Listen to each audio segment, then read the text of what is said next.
ओम श्री गुरवे नमः। ओम तत्सत। ओम श्री हरि। आध्यात्मिक प्रश्नावली की आज की कड़ी में आपका स्वागत है। हमने पिछली 2 बार भगवान के अस्तित्व के बारे में कुछ चर्चा की थी। पहला प्रश्न था कि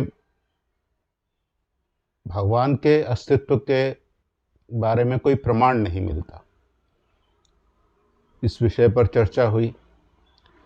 फिर प्रश्न आया, उसी से संबंधित प्रश्न आया कि भगवान अतीन्द्रिय हैं, तो अतीन्द्रिय वस्तु के अस्तित्व पर कैसे विश्वास किया जाए। फिर इस विषय पर चर्चा हुई। अब इसी कड़ी में इसी से इन दोनों प्रश्नों से जुड़ा हुआ एक तीसरा प्रश्न है, वो मैं पहले पढ़ता हूँ, फिर उसके बाद उस पर चर्चा करेंगे। प्रश्न ये है कि इंद्रियातीत वस्तु की विद्यमानता है, ये तो स्वीकार किया जाता है, लेकिन भगवान क्या है, कौन है।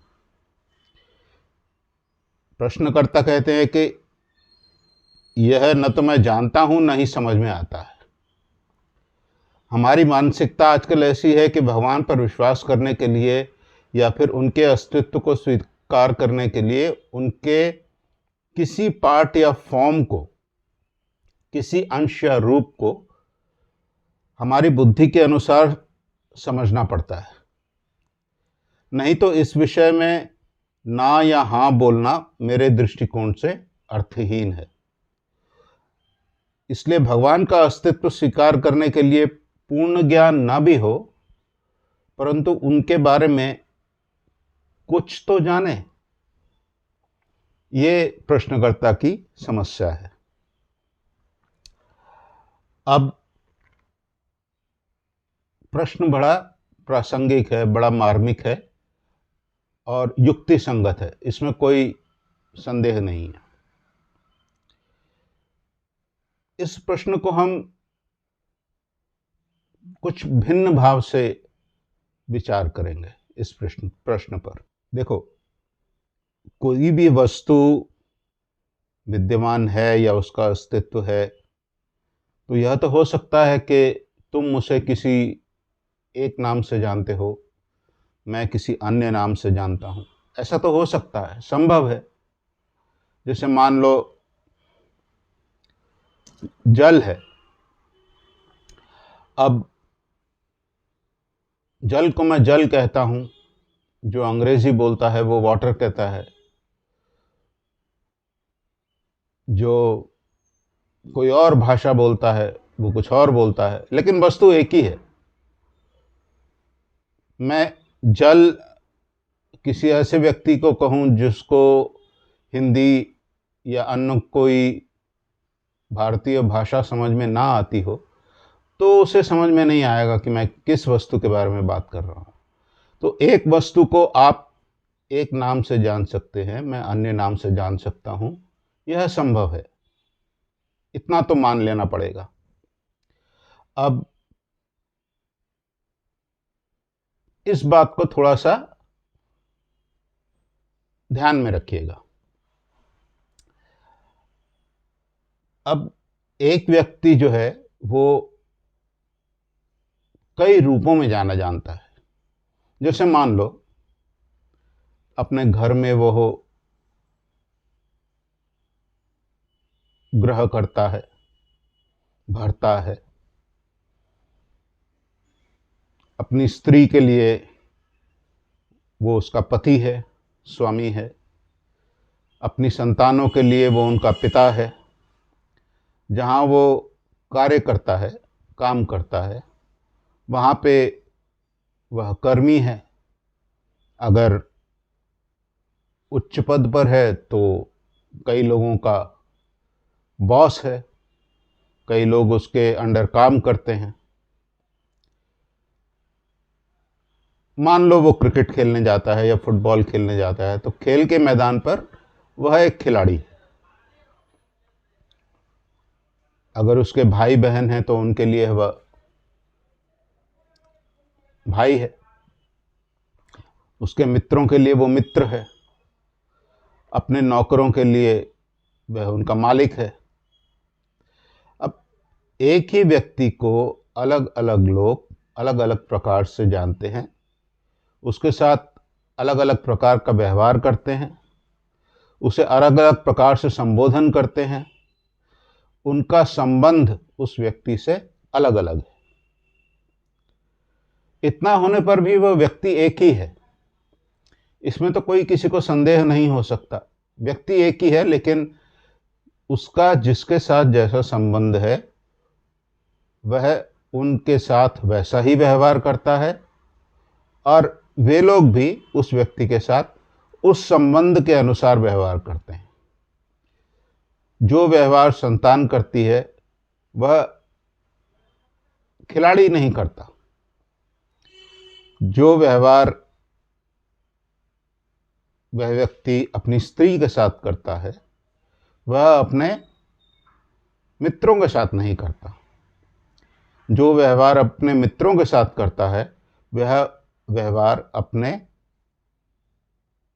जूनियर्स के साथ नहीं करता, अपने सीनियर्स के साथ भी नहीं करता। कहने का अर्थ यह है कि व्यक्ति एक ही है, लेकिन उसके जिस प्रकार के संबंध जिस व्यक्ति के साथ हैं वह उसी प्रकार के व्यवहार उन व्यक्तियों से करता है, और वे भी उसके साथ उस संबंध के अनुसार व्यवहार करते हैं। एक ही व्यक्ति कहीं पे खिलाड़ी है, कहीं पे पति है, कहीं पे पिता है, कहीं पे पुत्र है, कहीं पे बंधु है, कहीं पे बॉस है, कहीं पे मालिक है। श्याम नाम का ये व्यक्ति एक ही होने पर भी अलग अलग व्यक्तियों के द्वारा अलग अलग प्रकार से जाना जाता है। व्यक्ति एक ही है। इसी प्रकार भगवान एक और अभिन्न है, लेकिन जो उनको जिस प्रकार से आराधना करता है, जिस प्रकार समझना चाहता है, वह उसी प्रकार उन्हें जान पाता है।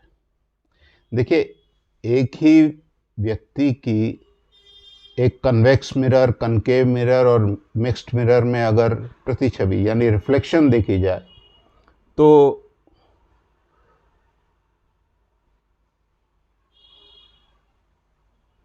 एक मिरर में वो मोटा दिखता है, एक मिरर में वो पतला दिखता है, और मिक्स्ड मिरर में वो टेढ़ा मेढ़ा दिखता है।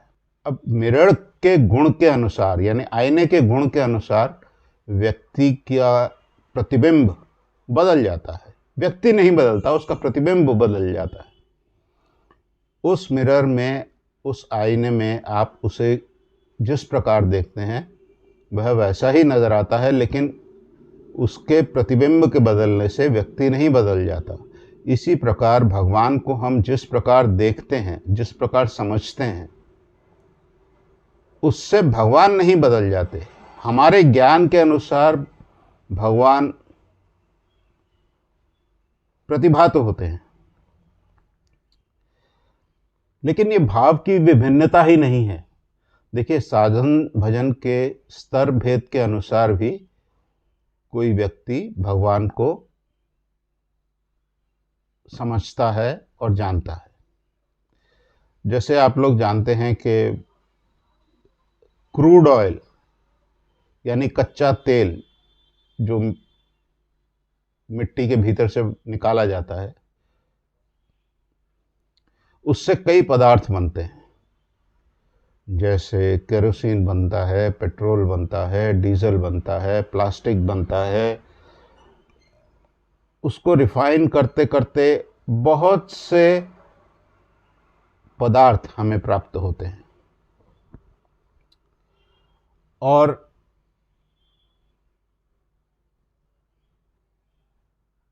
क्रूड ऑयल की अंतिम जो सबसे रिफाइंड स्टेज है उसे जेट ऑयल कहते हैं।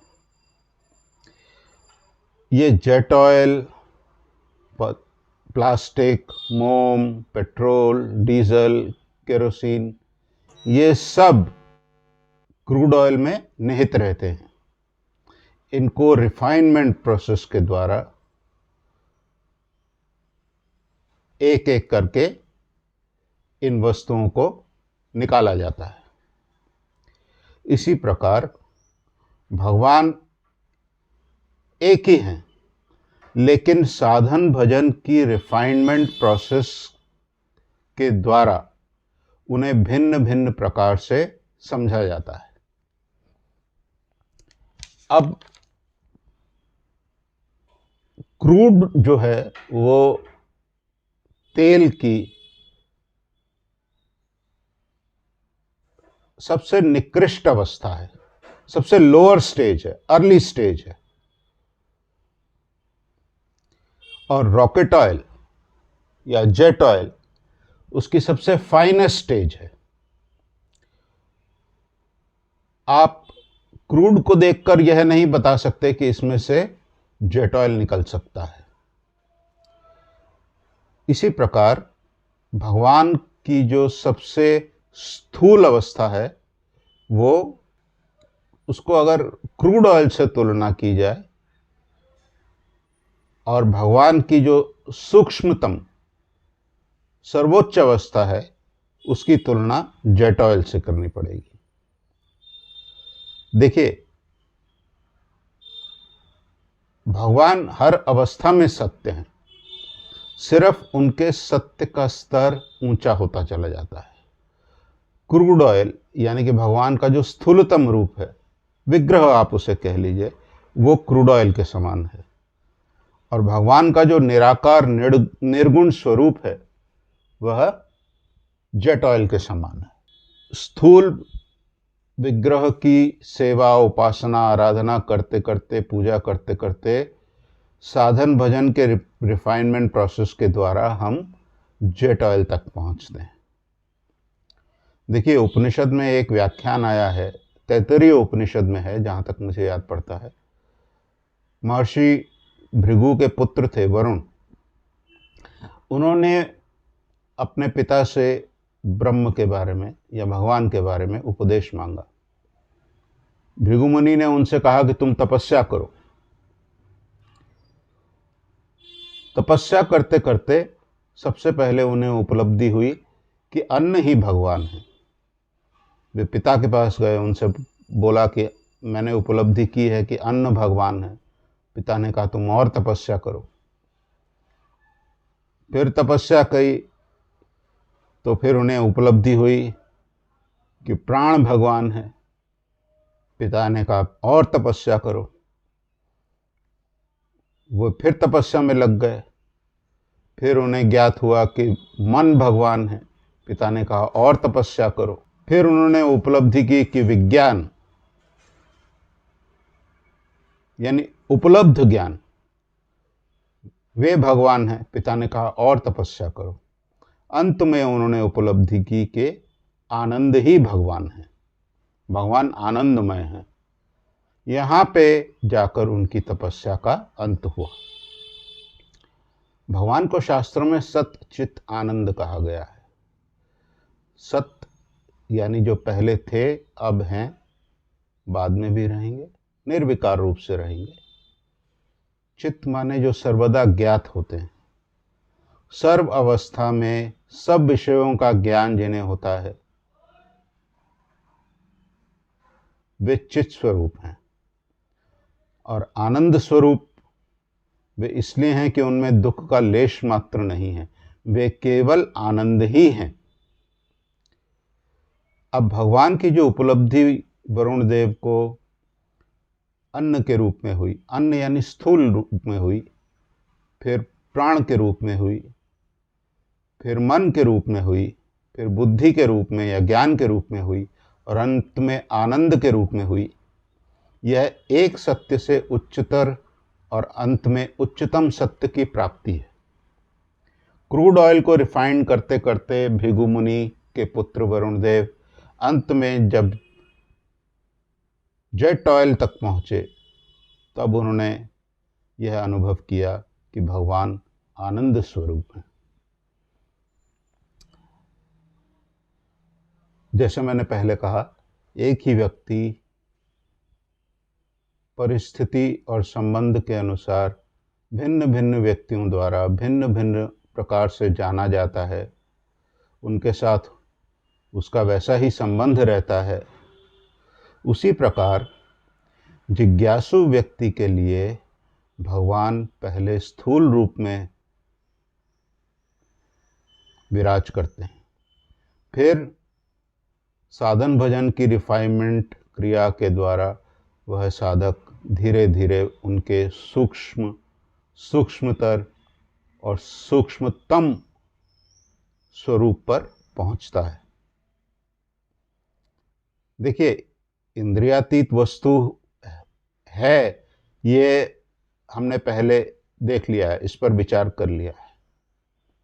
और जो भगवान के विषय में जिज्ञासु है, वह जो भगवान के विषय में प्रमाण मांगता है, उसका यह प्रमाण मांगना सिलेक्टिव है।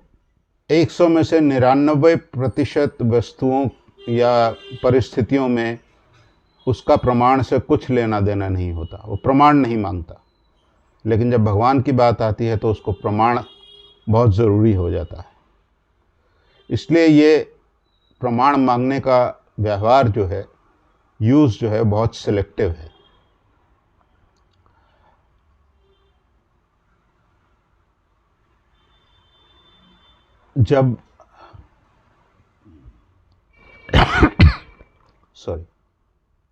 जब मैं ग्रेविटी की बात करूं तो आप सब मान जाएंगे, हाँ, ग्रेविटी तो कोई एक फोर्स है, एक शक्ति है, गुरुत्वाकर्षण शक्ति है। न्यूटन के अनुसार यह गुरुत्वाकर्षण शक्ति है, लेकिन आइंस्टाइन के अनुसार तो यह गुरुत्वाकर्षण शक्ति नहीं है, ये शक्ति है ही नहीं। अब आप कहेंगे कि ये कैसे हो सकता है? दोनों बातें सत्य हैं। एक क्लास 8 के बालक के लिए सत्य है और दूसरा हायर फिजिक्स, उच्चतर भौतिक ज्ञान जो अध्ययन करता है, उसके लिए सत्य है। लेकिन आइंस्टाइन की बात सत्य होने पर भी ग्रेविटी शक्ति के रूप में विराजती है, यह असत्य नहीं हो जाता। यह निम्न स्तर का सत्य है और आइंस्टाइन की ग्रेविटी की एक्सप्लेनेशन उच्चतर सत्य है। दोनों ही सत्य हैं। देखिए, भगवान के बारे में जब आप प्रमाण मांगते हैं, ये बात मुझे फिर से दोहरानी पड़ रही है, लेकिन इसका दोहराना आवश्यक है, फिर से उसका उल्लेख करना आवश्यक है। भगवान के बारे में जब आप प्रमाण मांगते हैं तो प्रमाण आपको तभी मिलेगा जब आप प्रमाण ढूंढेंगे। भगवान के बारे में प्रमाण कैसे मिलता है? भगवान के पथ पर चलकर प्रमाण मिलता है। भगवान के पथ पर चलने का अर्थ क्या है? भगवान के पथ पर चलने का अर्थ यह है कि भगवान के बारे में जिज्ञासा हो, उनको जानने की इच्छा हो। उनको जानने का जो पथ है, उसमें जो जो उपाय अवलंबन करने पड़ते हैं, उन सबको अवलंबन किया जाए, तब जाकर भगवान का अस्तित्व है कि नहीं इसका प्रमाण मिलता है। आप खोजेंगे नहीं, चेष्टा नहीं करेंगे, प्रयास नहीं करेंगे और एक कह देंगे हमें प्रमाण दो। डार्विन की थ्योरी ऑफ एवोल्यूशन आप स्कूल की किताबें पढ़कर मान लेते हैं, प्रमाण क्यों नहीं मांगते? आपको लगता है कि पहले जो वैज्ञानिक जिन्होंने काम किया है उन्होंने प्रमाणित कर दिया है। अब इसी तर्क को अगर मैं आध्यात्मिक विषयों में लगाऊं तो मैं कह सकता हूं कि भाई जो हमारे मुनि ऋषि हैं, उन्होंने भगवान के विषय में रिसर्च करी, शोध करी, उन्होंने पाया कि भगवान है, भगवान को पाने का रास्ता भी बताया, आप चलेंगे तो आपको भी मिल जाएंगे।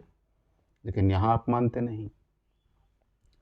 अब जैसे मैंने कहा पहले कि भृगु मुनि के पुत्र वरुण जब तपस्या कर रहे थे तो उन्होंने एक स्तर पर अनुभव किया कि प्राण भगवान है।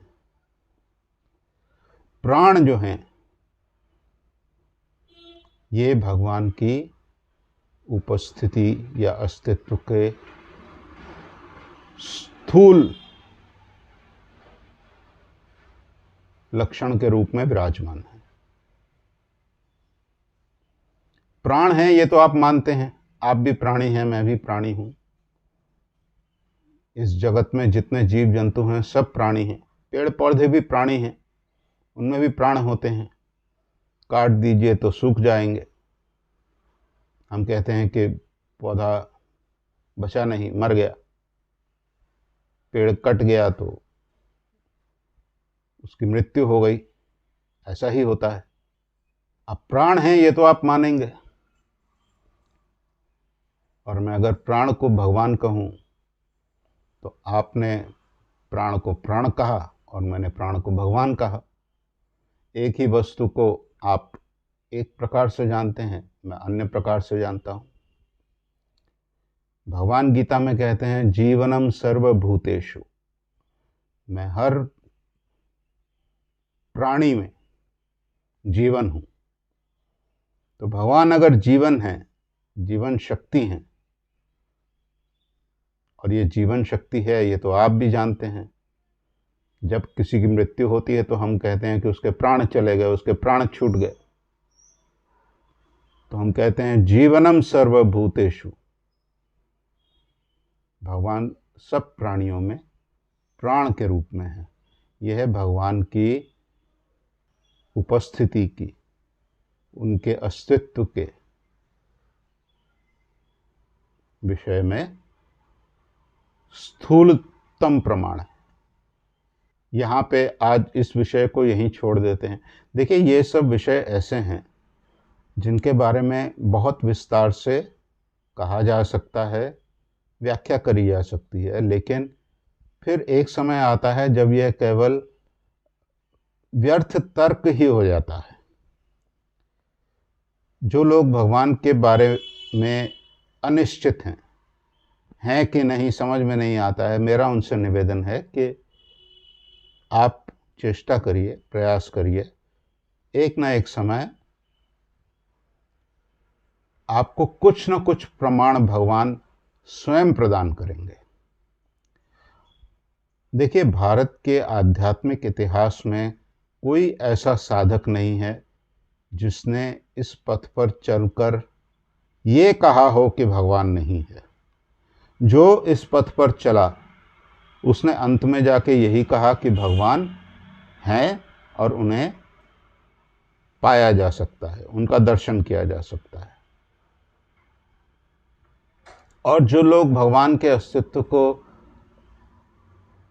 अस्वीकार ही कर देते हैं कि नहीं है, मेरा उनसे विनीत निवेदन ये है कि किसी भी विषय पर इतना सुनिश्चित होना तभी शोभा पाता है जब आपने स्वयं उस विषय पर शोध करी हो, रिसर्च किया हो, उस पथ पर चलकर आपने कहा कि नहीं, हमें तो प्रमाण नहीं मिला। केवल अन्य व्यक्तियों की बातों में आकर थोड़ा सा विज्ञान पढ़ लेने से यह घोषणा कर देना कि हमने तो देख लिया है कि भगवान नहीं है, यह बुद्धिमानी वाली बात नहीं लगती है। अगर आप वास्तव में भगवान को जानना चाहते हैं, वास्तव में जिज्ञासा है उनके बारे में कि वे हैं या नहीं, तो मेरा आपसे भी यही निवेदन है कि आप भगवान के पथ पर चलिए। जैसा मुनि ऋषियों ने कहा है, थोड़ा बहुत उसको मानकर उस पथ पर वैसा ही प्रयास कीजिए, आपको प्रमाण स्वयं मिल जाएगा। आज यहीं समाप्त करते हैं। ओम श्री गुरवे नमः। ओम तत्सत। ओम श्री हरि।